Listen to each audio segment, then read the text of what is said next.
And we approach the final few questions, which are really meant to test your mathematical understanding. And indeed, this is where we often find circle theorems, and this paper is no exception. A, B, C and D are points on the circumference of a circle with centre O. ABC is 68 degrees. I check they've labelled it for me, they have. Caitlin says the obtuse angle AOC is 136 degrees. That's this angle here. Is she correct? This is screaming at me circle theorems, so the reason is going to be the circle theorem, either because it's correct or incorrect.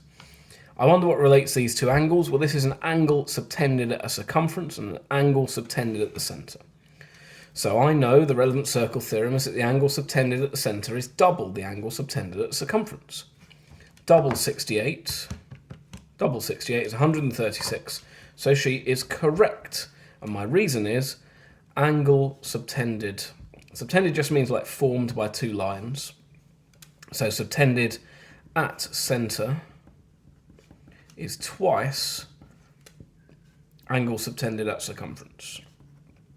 I'm not used to writing in an exam, I must be honest. Circumference. Labib says, the length of AP does not equal the length of CP. Well, I ask myself, what's special about AP and CP? They're both tangents. They're both tangents that are meeting the circle but not going inside it. The relevant circle theorem is tangents that meet a circle and meet at a common point. That length is always the same. So he is wrong. So is he correct? No. Tangents from a common point, I'm going to say, which is P in this case, from a common point to circle, are always the same length. Always the same length. Third, angle OAP, this angle here, is 90 degrees. Now we know they're going to ask if we agree or not, so let's just look at this now. So OAP, my relevant circle theorem there, is a radius meeting a tangent. I know radii meet tangents at 90 degrees, so yes, he is correct. So is he correct? Yes, radius meets tangent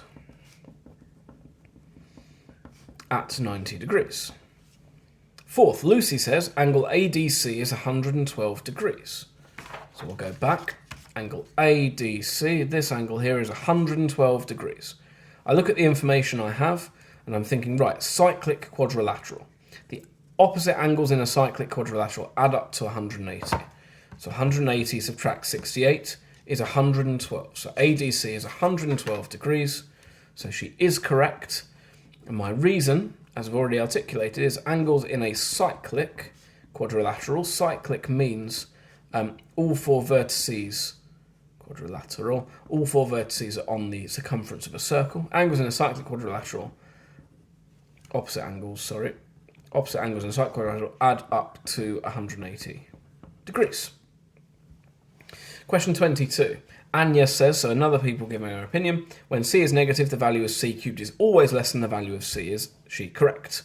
What they're really looking for you to do here is give a counter example, should one exist, and if not, conclude that one does exist. But normally, this sort of question, they're looking for you to disagree. In 9 out of 10 cases, I would suggest that's true, particularly if the question's on its own. So, generally, what we would do is test a really large number, test a really large negative number, test a number close to 0, test a number just above 1 and below 1, and one of those will probably fix the situation for us. But here, we have C is negative, so that restricts us somewhat. So, I'm going to try three things. I'm going to try C is negative 0.1, I'm going to try C is negative 1, I'm going to try C is negative 100.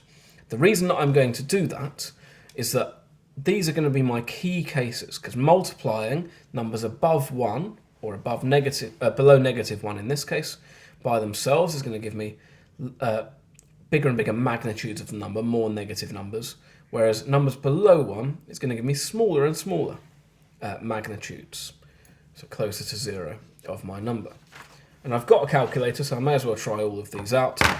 So, I've got negative 0.1 cubed. I'm making sure to put that in brackets, and that gives me C cubed is negative, and then they've given it in standard form, but 0.001. So that has got larger. So already, that has not fulfilled my requirement. But let's keep going anyway. Negative 1 gives me negative 1. Again, not less than the value of c. So that doesn't fulfill my requirement. Negative 100 will work though, and that's what they're hoping you'll do, is just try a number above 1. Gives me c cubed is negative 1, 1, 2, 3, 1, 2, 3, which is much less than negative 100, further below 0.